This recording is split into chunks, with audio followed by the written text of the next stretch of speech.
Olá, eu sou Arthur Camargo e hoje vamos tratar sobre processo penal, procedimento ordinário. A primeira característica para entender se aquele crime será tramitado no procedimento ordinário é entender a sua pena máxima. Caso a pena máxima deste delito seja superior a 4 anos, iremos tratar então de um procedimento ordinário. Inicialmente, para que ocorra o procedimento ordinário, é necessário que ocorra um crime, ou pelo menos indícios de autoria e materialidade de que houve um fato criminoso. E nesse caso, que esse fato criminoso tenha como pena máxima descrita no Código Penal superior a 4 anos. Então, partindo da ideia de que já houve a fase pré-processual, e que o Ministério Público, por meio do promotor de justiça, ofertou a denúncia ao juiz, nós vamos então partir do recebimento da denúncia. O juiz, ao analisar os autos, viu a peça acusatória chamada de denúncia, ele então pode receber totalmente, parcialmente ou rejeitá-la. Quando ele recebe parcialmente, quer dizer que houve 2 crimes imputados ali. Ele apenas entendeu que os fatos narrados originam apenas um crime. Esse outro não há elementos mínimos para que se haja uma denúncia. Então ele vai receber parcialmente.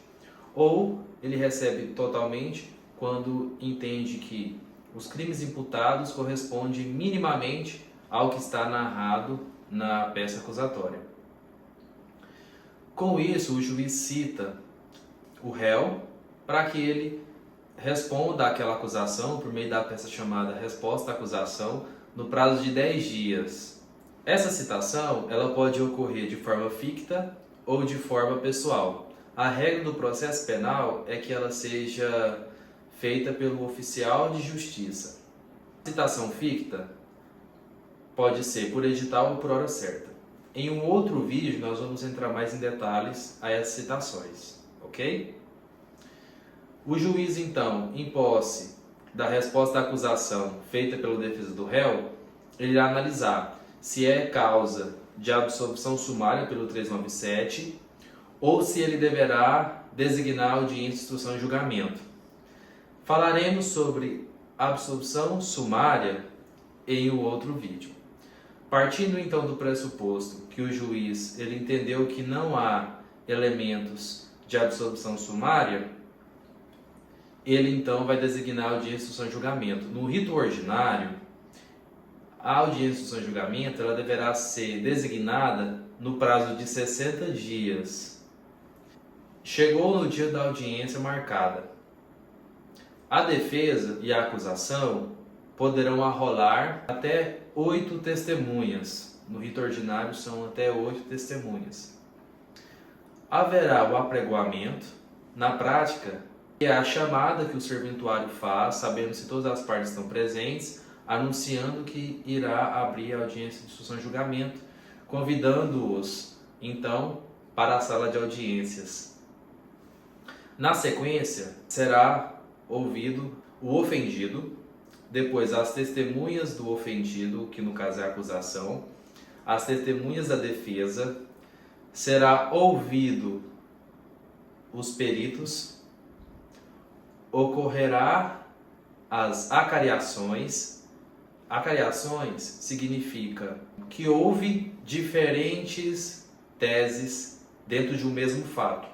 Ou seja, o juiz percebe que aconteceu um fato e as pessoas que estão lá como testemunhas, elas estavam presentes, mas tem 2 histórias diferentes. Então ele entende que é necessário fazer essa acariação para entender se tem alguém mentindo e qual que é a real história, qual que é o real fato que ele vai traçar ali para entender aquele processo penal.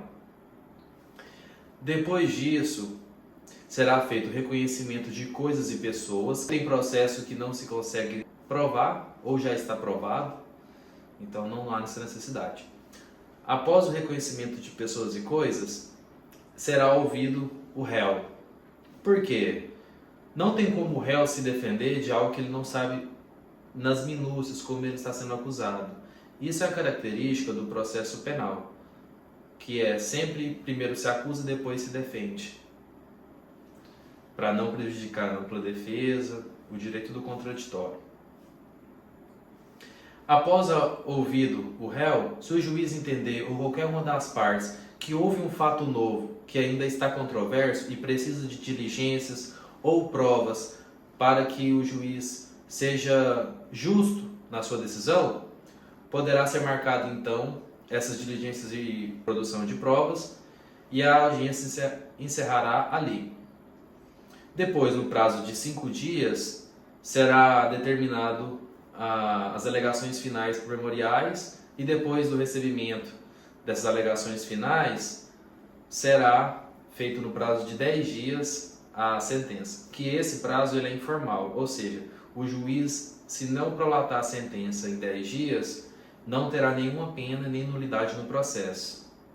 O CNJ ele regula um prazo de até 100 dias para que o judiciário faça essa sentença ou outras decisões. Voltando, vamos supor que o réu foi ouvido, não há necessidade de diligências nem de provas. Ocorrerá a próxima parte, que são as alegações finais. Primeiro ouve-se o Ministério Público, depois ouve-se o advogado da defesa, no prazo de 20 minutos, prorrogados por mais 10. Essas alegações finais elas vão ser feitas orais. Caso o juiz perceba a complexidade do caso ou multiplicidade de agentes, poderá ser determinado um prazo para que essas alegações finais, com os pedidos finais, sejam feitos de forma escrita e juntada aos autos, assim chamamos de memoriais, que obedecerá ao que foi dito anteriormente. Prazo de 5 dias para a acusação, 5 dias para a defesa, que em tese teria 10 dias para o juiz prolatar a sentença. Dessa forma, finalizamos então o procedimento ordinário, que ocorrerá ao seu final uma sentença, sendo ela absolutória ou condenatória. Se necessário, repita esse vídeo várias vezes, porque são muitas informações e buscou-se trazer de forma muito simples e direta. Então ouça quantas vezes for necessário. Muito obrigado, bons estudos!